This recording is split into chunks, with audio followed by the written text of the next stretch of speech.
vamos orar primeiro, depois vamos pular aqui dentro do nosso assunto hoje à noite.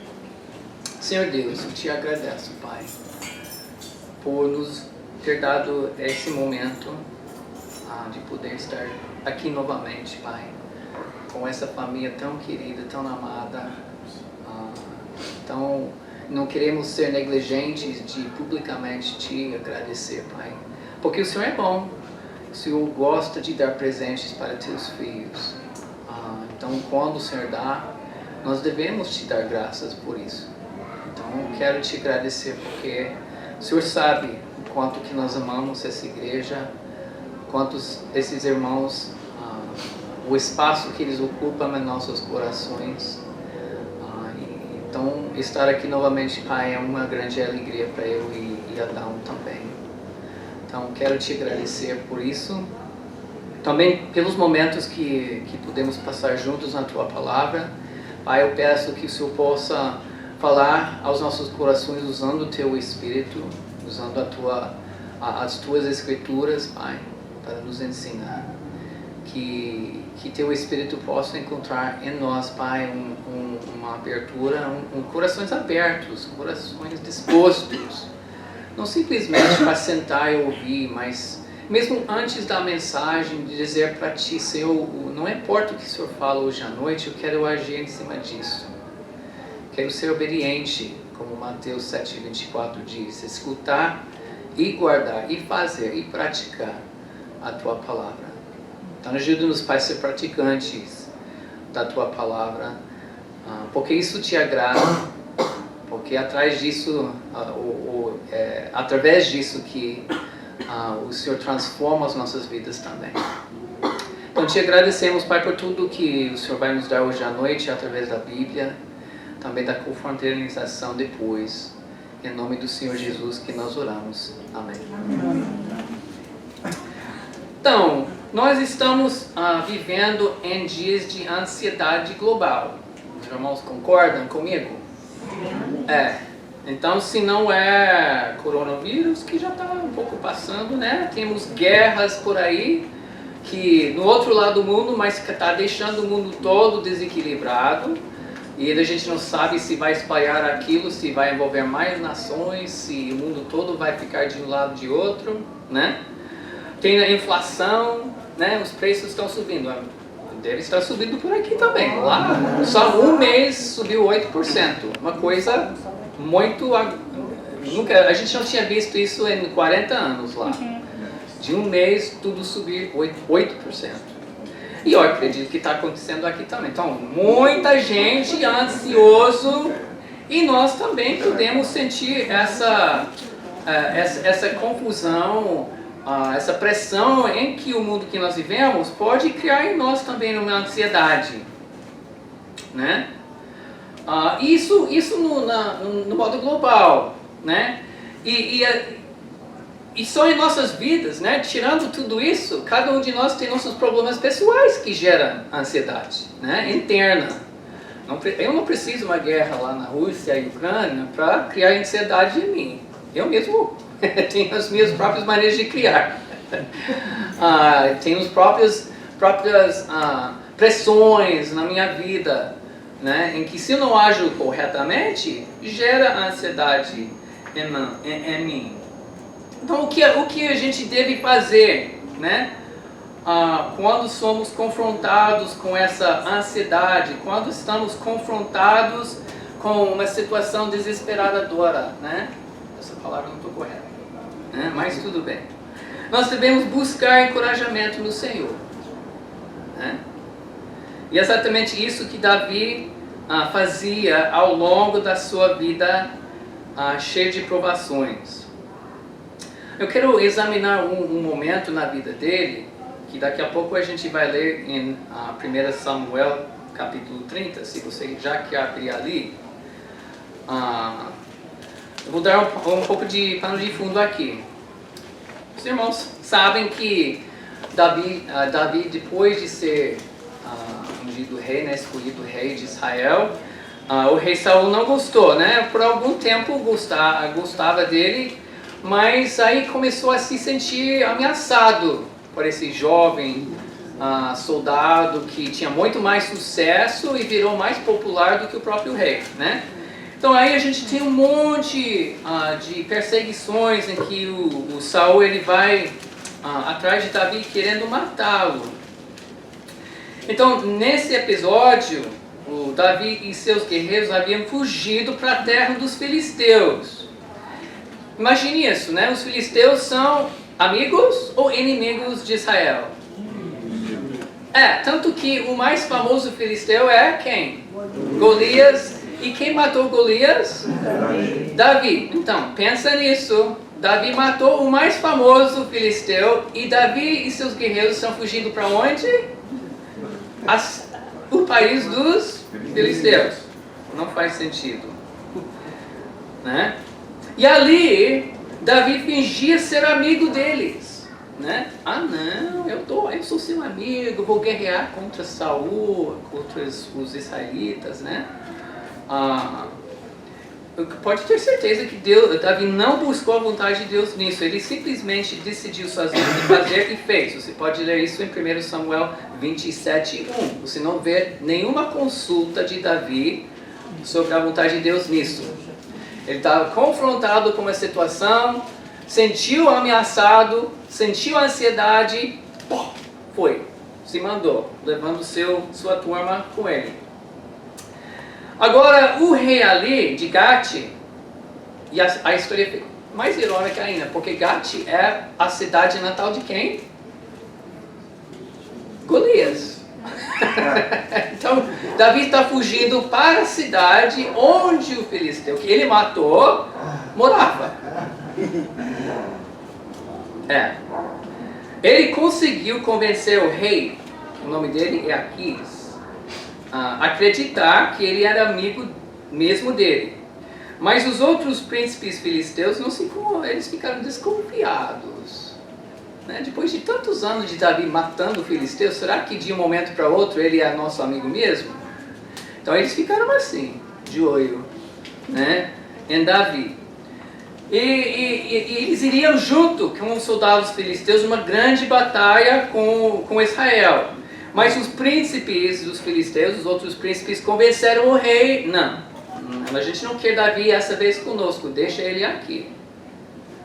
Então ele foi enviado, né, o Davi e seus companheiros foram enviados de volta para a cidade em que estavam vivendo, que era a cidade de Ziklag. E veja o que aconteceu quando eles chegaram lá, né? Então eles estavam lá junto com o exército dos filisteus, pronto para a batalha, e os outros líderes falam, não, a gente não quer, então manda eles de volta para Ziklag, e foram. Quando chega lá, o que aconteceu? 1 Samuel 30, versículo 1. Sucedeu, pois, que chegando Davi e seus homens ao terceiro dia a Ziklag, já os amalequitas tinham dado com ímpeto contra o sul, e Ziklag e esta ferido e queimado. Tinham levado cativas as mulheres que lá se achavam, porém a ninguém mataram, nem pequenos nem grandes, tão somente os levaram consigo e foram em seu caminho. Então, enquanto Davi e seus guerreiros estavam lá, chegou os amalequitas e passaram pela cidade, levando todo mundo cativo. Não mataram ninguém, mas levou todas as famílias, né, embora. Davi e seus homens vieram à cidade, e ela queimada, e suas mulheres, seus filhos e suas filhas eram levados cativos. Então Davi e o povo que se achava com ele ergueram a voz e choraram até não terem mais forças para chorar. Já chorou assim? E chorar tanto que você chega uma hora que não tem mais lágrima, né? É um choro muito forte. Também as duas mulheres de Davi foram levadas cativas, a Ainoá, a Jezreelita, e a Abigail, a viúva de Nabal, o Carmelita. Davi muito se angustiou, pois o povo, né, falando dos guerreiros, né, junto com ele, falava de apedrejá-lo, porque todos estavam na amargura, cada um por causa de seus filhos e de suas filhas. Porém, o que Davi fez? Davi se animou no Senhor, seu Deus. Esse é o versículo-chave. Davi se animou com seu Deus. Então imagine isso, irmãos. A cidade estava queimada e todas as famílias levadas cativas dos amalequitas. E vendo tudo isso, Davi também chora até que não pode chorar mais. E aí ele vê que os seus companheiros, frustrados, tristes, irados, toda aquela tempestade de emoções, eles começam a falar, apedrejá-lo, porque ele foi o líder desse desastre. Foi ele que nos trouxe para cá. Foi ele que nos levou para guerrear com os filisteus enquanto a gente estava fora. Isso aconteceu. Então é culpa de Davi. Uma situação dessa facilmente produziria ansiedade. Pelo menos eu me colocando no lugar de Davi. Vendo os meus amigos ficando tão decepcionados comigo que estão falando de me matar. Eu vou sentir só um pouquinho de ansiedade. Só um pouquinho de ansiedade. Talvez não só ansiedade, pavor, né? Confusão. Mas qual foi a reação dele? Diz aqui a frase: Davi se animou no Senhor, seu Deus. Davi se encorajou em seu Deus. Nota a ênfase no fato do relacionamento pessoal. Diz aqui, não somente Deus. Davi se animou em Deus. Davi se animou em seu Deus. Tem um relacionamento pessoal aí, que é muito importante. Mas a pergunta que eu quero fazer hoje à noite é isso, mas o que ele fez? Porque o escritor aqui ele não descreve o que Davi fez aqui. Simplesmente tem essa frase e depois continua com a história. Como que é se encorajar no Senhor? O que você se faz para isso acontecer? Eu esperei que talvez tivesse um salmo que é ligado com esse evento, mas pelo menos eu não achei nas descrições dos salmos um salmo escrito nitidamente em cima dessa ocasião. Mas, quando a gente estuda os salmos de Davi, a gente pode ver uma estratégia, a gente pode ver atitudes que Davi tomou em várias situações, né? Não só essa, mas várias situações em que ele estava em perigo, que ele estava em uma situação que geraria ansiedade. E ele tomou essas atitudes para fugir da ansiedade e para chegar mais perto do Senhor. Então hoje à noite, vou para Salmo 25 para ver essa estratégia do Davi. Não estou dizendo que Davi escreveu Salmo 25 nessa época, mas Salmo 25 ele dá ele apresenta aqui essa estratégia de uma maneira muito boa de Davi. Você pode achar em outros salmos, o mesmo esquema, né? As mesmas atitudes, mas a gente vai parar aqui hoje à noite para ver. Como que é? Quando eu estou numa situação dessa, quando você está numa situação dessa, e a ansiedade está começando a tomar conta do seu coração, você sabe que você deve se encorajar no Senhor, mas o que você faz? Quais são as atitudes que você precisa tomar? Aí que a gente vai ver aqui o exemplo de Davi. Primeira, eu devo olhar para Deus constantemente ao longo do dia. Ao longo do dia. Ele começa aqui em Salmo 25, versículo 1, e diz: A ti, Senhor, elevo a minha alma. Na situação perigosa e confusa em que Davi se achava, ele decide olhar para Deus, focar sua atenção em Deus e não em suas circunstâncias. Ele vai pedir ajuda do Senhor, mas o problema pelo qual ele está pedindo ajuda não vai ser o foco do seu coração. Essa é uma decisão dele. Eu tenho um problemão, eu tenho uma circunstância ruim, mas o que vai ocupar o foco do meu coração não é o problema. É o Senhor. A ti eu elevo a minha alma. A ti, Senhor. E perto do fim do salmo ele vai repetir essa ideia. Em versículo 15, os meus olhos se elevam continuamente ao Senhor, pois Ele me tirará os pés do laço. Notou essa palavra continuamente? Essa palavra é importante. No Velho Testamento, se você vai traçar essa palavra ao longo do Velho Testamento, é usado mais para descrever como os sacrifícios e procedimentos no tabernáculo e no templo tinham que acontecer regularmente, todos os dias e em horas marcadas ao longo do dia.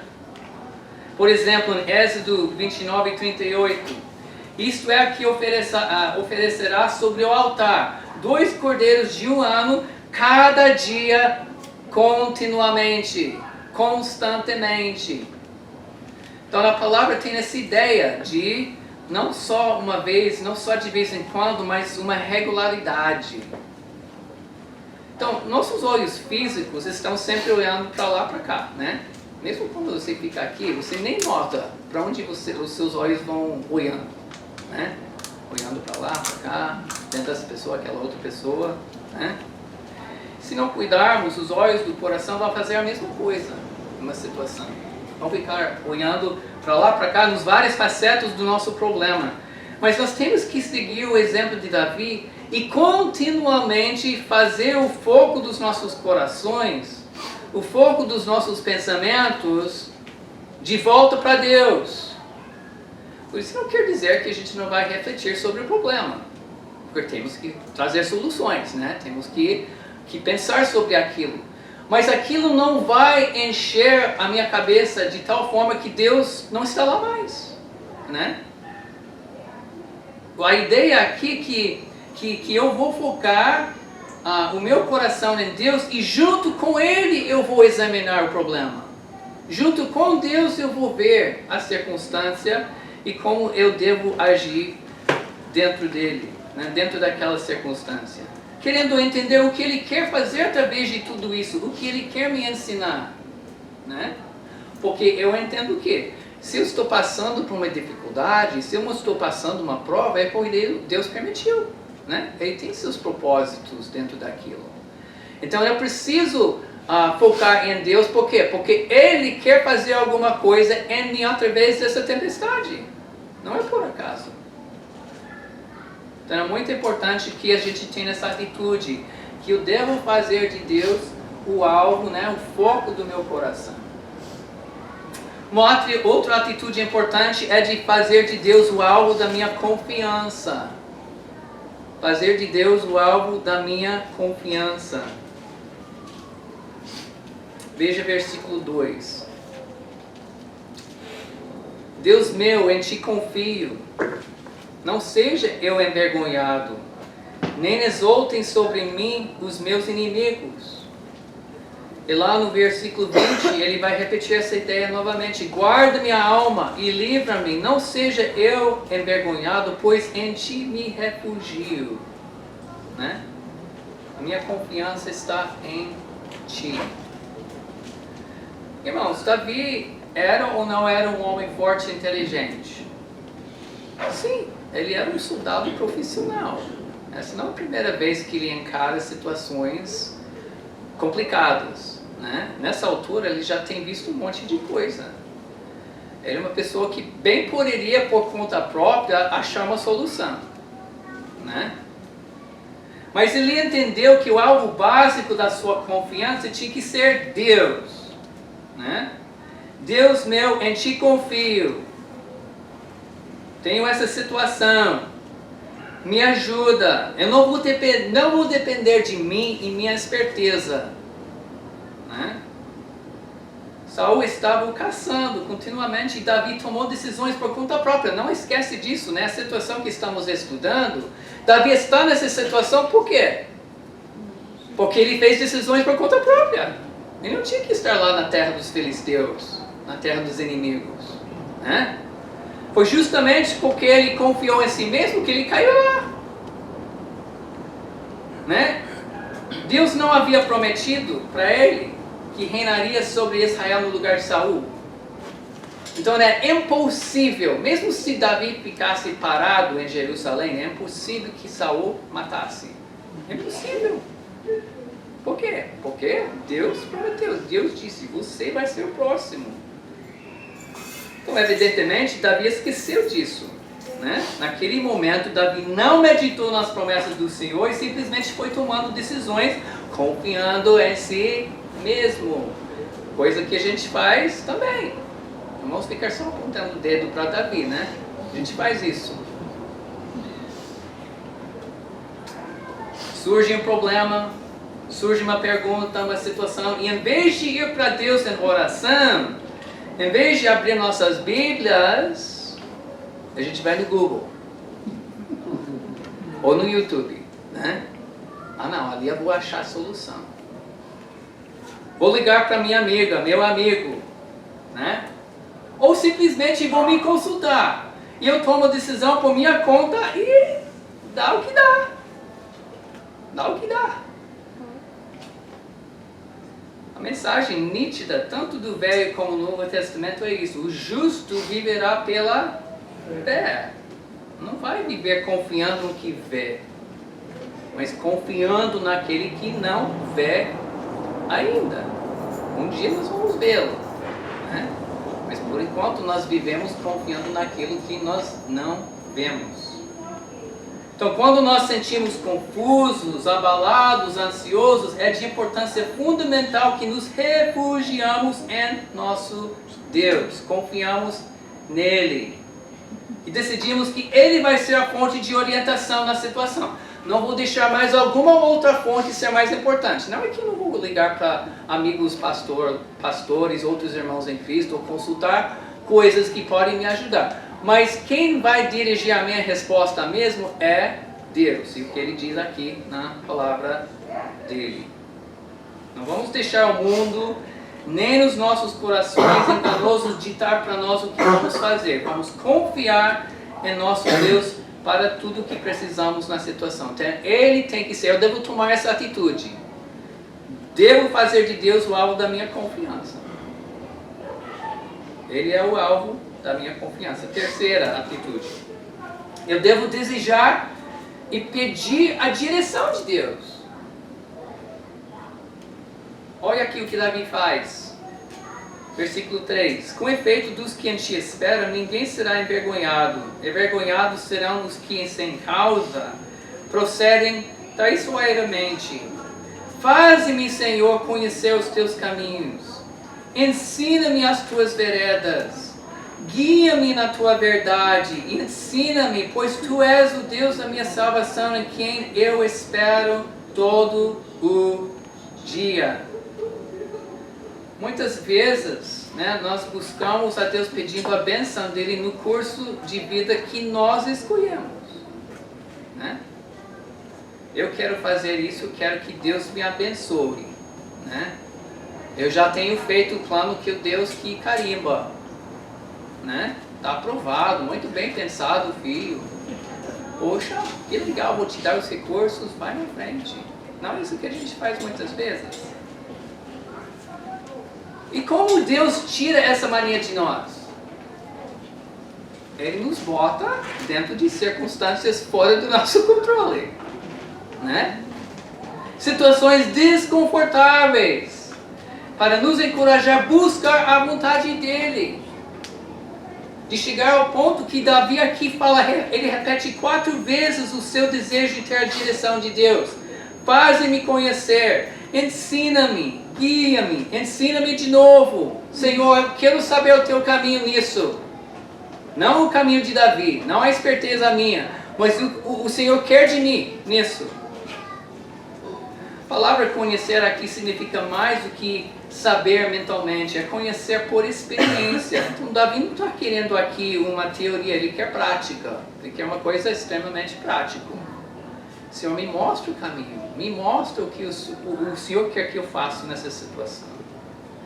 Senhor Deus que rege a minha vida, faz-me conhecer não só mentalmente, mas por experiência, o curso de vida desenhado por Ti. Os irmãos sabem que em qualquer circunstância, em qualquer momento de decisão, vários caminhos se apresentam, né? O mundo apresenta o caminho dele. Faça assim. Nosso próprio coração enganoso faz apelos por um caminho egoísta. Faça desse jeito.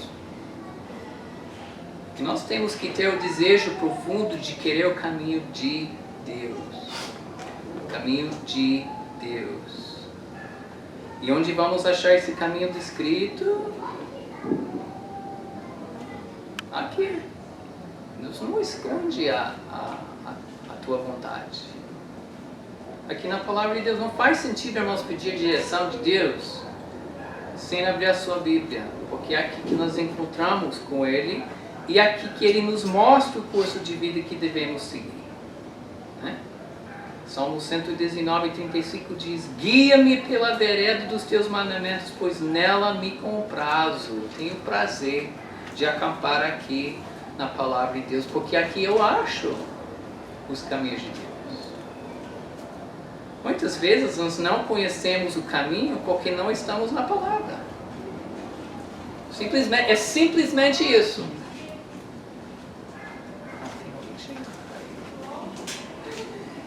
Não sei.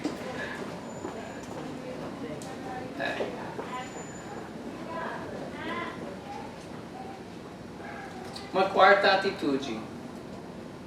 Eu devo fazer de Deus a minha esperança. Né? Ele é a minha confiança, mas também ele deve ser para mim a minha esperança. Em versículo 5, ele diz: guia-me na tua verdade, ensina-me, pois tu és o Deus da minha salvação, em quem eu espero todo dia. E lá no versículo 21, no finzinho, ele diz: preserve-me a sinceridade e a retidão, porque em ti espero. Porque em ti espero. Irmãos, o ser humano precisa de esperança para continuar em tempos difíceis, não é verdade? Você precisa saber que tem uma luz no finzinho do túnel. Mesmo se aquele finzinho ainda vai durar algum tempo, se eu vejo que tem um fim nisso, eu continuo. Mas quando o ser humano ele perde a esperança, ele joga tudo para cima, algumas pessoas se matam, né? Porque eles não vejam saída na situação. Então imagine a situação dessa, irmãos. Se coloca na posição de Davi. Ele está ali vendo a fumaça saindo da cidade, nem sabe em qual direção essa banda de inimigos foram levando as famílias. Está ouvindo já, né, os seus amigos murmurando ali, falando da morte dele. No momento desse, o homem precisa de esperança. Precisa. Mas esperança é no que ou quem? Essa é a pergunta. Esperança em quem? Se você foca no lugar errado para a sua esperança, pode sair mais deprimido ainda. Quando descobre que a fonte da sua esperança não tem como te ajudar. Quantas pessoas nessa pandemia entraram em desespero quando descobriram que a ciência, em que tanto confiam, em que tanto têm esperança, não entendeu nada, né? Ficou muito evidente que os cientistas, por mais espertos que são, e a ciência, por mais, né, informação que tem, não sabia como lidar com isso por muito tempo. Então imagine, se a sua confiança está enraizada na ciência, e você viu isso nos últimos anos, como que fica a sua vida? Eu ficaria deprimido se a minha vida dependesse simplesmente na ciência. Você vê muitas pessoas desesperadas hoje em dia por causa disso. Melhor é seguir o exemplo de Davi, ter nossa esperança no Deus da nossa salvação. Ele já resolveu o pior problema das nossas vidas, que é o pecado. Qualquer outro problema que vier é menos do que o problema do pecado. Né? Ele não é confiável em nos conduzir nesses dias complicados. Nossa esperança deve estar enraizada na pessoa e na habilidade dele. Quinta atitude. Eu devo regularmente me arrepender dos meus pecados e pedir perdão de Deus. Isso é muito importante. Que às vezes estamos querendo, né, saber a vontade de Deus numa situação, estamos buscando, mas estamos negligenciando esse lado. Tem pecado que está entre nós e Deus. Olha aqui em versículos 6 a 8. Lembra-te, Senhor, das tuas misericórdias e das tuas bondades que são desde a eternidade. Não te lembres dos meus pecados na mocidade, nem das minhas transgressões. Lembre-te de mim segundo a tua misericórdia, por causa da tua bondade, ó Senhor. Bom e reto é o Senhor, por isso aponta o caminho aos pecadores. Gosto muito desse versículo. Ele aponta caminho aos pecadores porque ele é bom e reto, né? Veja lá versículo 11 também. Por causa do teu nome, Senhor, perdoa a minha iniquidade, que é grande. Versículo 18. Considera as minhas aflições e o meu sofrimento e perdoa todos os meus pecados.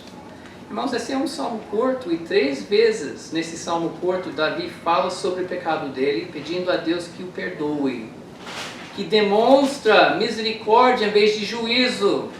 E nota que ele não minimiza seu pecado. No versículo 11 ele diz: perdoa a minha iniquidade, que é grande. E às vezes a gente faz isso, a gente fala o nosso pecado, mas a gente vai minimizando, né? Não é tão grande, foi um pecadinho.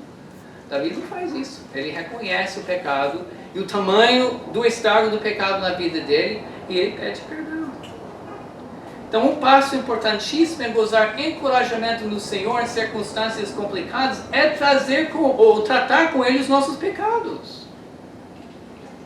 Porque são os nossos pecados que nos separam dele, aquele que pode nos encorajar. Isaías falou em Isaías 51 para o povo de Israel o seguinte: eis que a mão do Senhor não está encolhida, para que não possa salvar, nem surdo o seu ouvido para não poder ouvir, mas as vossas iniquidades fazem separação entre vós e o vosso Deus, e os vossos pecados encobrem o seu rosto de vós, para que vos não ouça. Às vezes a gente culpa Deus, a gente bota a culpa nele. Puxa, Deus não está agindo, Deus não está me ouvindo, eu não vejo Deus fazendo nada. E o problema é sempre com quem? Conosco, né? Quando eu sinto assim, é uma boa hora de sentar diante de Deus e fazer aquela oração de Salmo 139, sonda o meu coração e vê se há em mim algum caminho mau. Mostra para mim, Senhor, o meu pecado, para que eu possa pedir perdão. Então, que temos que regularmente, diariamente, tratar nossos pecados com o nosso Deus. E a sexta atitude: devo desenvolver as atitudes que demonstram meu compromisso de seguir ao Senhor. Tem vários aqui nesse salmo. Veja humildade, versículo 9. Guia os humildes na justiça e ensina aos mansos o seu caminho. Faz sentido, né? Uma pessoa humilde não é arrogante, né? Reclamando que ela tem direito a isso ou aquilo. E ela sabe que é pecadora e que não merece nada boa da parte de Deus. Então ela se apresenta sincero, agradecido a Ele pela bondade graciosa que Deus tem derramado na sua vida. E como Deus pode guiar alguém que chega na presença dele já com o mapa da sua vida, né? Desenhado, querendo só a aprovação dele. Humildade nos manda chegar na presença do Senhor com papel limpo, reconhecendo que a visão de Deus é mais ampla, a sabedoria dele perfeita, e a gente chega lá sem nem plano nenhum e dizendo: Senhor, guia-me, porque o Senhor sabe qual é o melhor caminho. Essa é a humildade. Humildade é importante. Eu tenho que desenvolver, com a ajuda de Deus, essa atitude que me demonstra o meu compromisso de seguir ao Senhor. Tem obediência constante, versículo 10.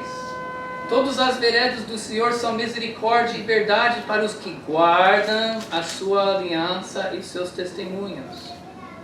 Tem a ideia ali em guardam uma obediência constante.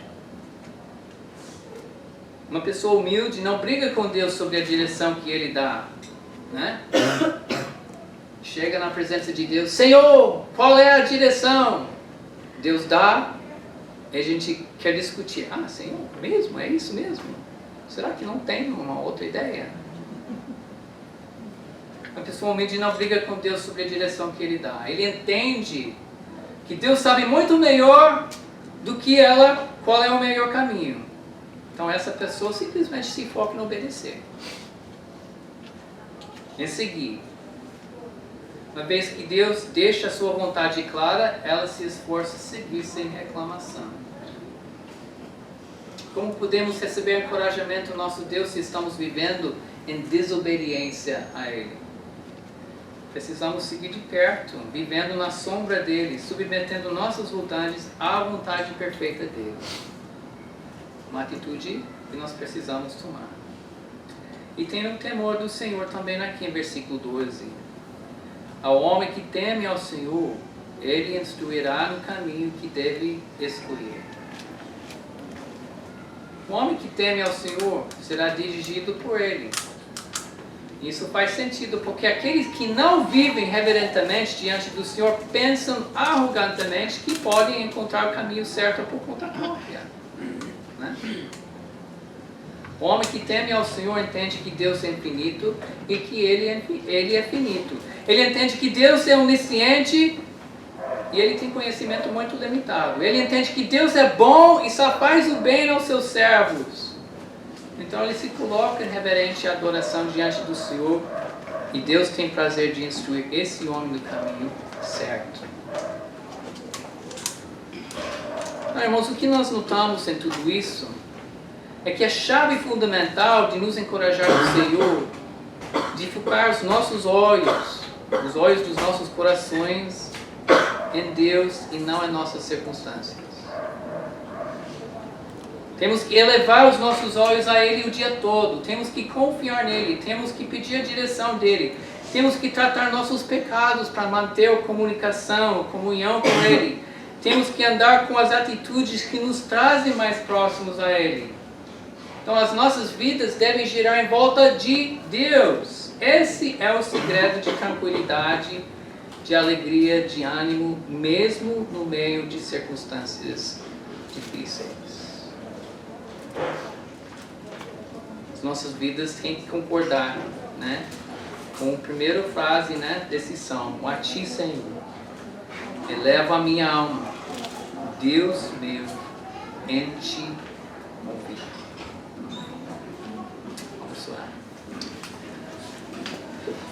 Pai Celestial, como é bom saber que nós hoje à noite estudando o Salmo que foi escrito milhares de anos atrás, descreve um Deus que é mesmo Deus hoje. O Senhor não tem mudado. Mesmo Deus que foi fiel ao teu servo Davi, é o mesmo Deus que age hoje em nossas vidas. Mesmo Deus onipotente, onisciente, soberano sobre tudo.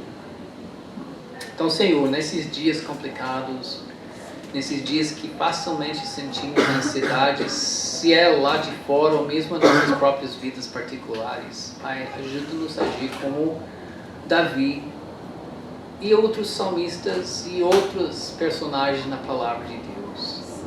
E organizar nossos corações em volta de Ti. Não deixar as circunstâncias tomar o foco das nossas vidas. E agir em fé. É uma prova. Pai, eu não sei qual é a situação de cada um dos meus irmãos hoje à noite, mas eu peço, Pai, que eu possa usar a Tua palavra para encorajar. Especialmente aquela outra que talvez está no meio de uma situação complicada, que ela possa voltar o seu coração para Ti e ver o Senhor trabalhar. Primeiramente na vida dela, depois, gradualmente, na situação também. Para engrandecer o Teu nome e para trazer bondade à vida do Teu servo. Te damos graças, Pai, por tudo isso, em nome do Senhor Jesus. Amém. Amém.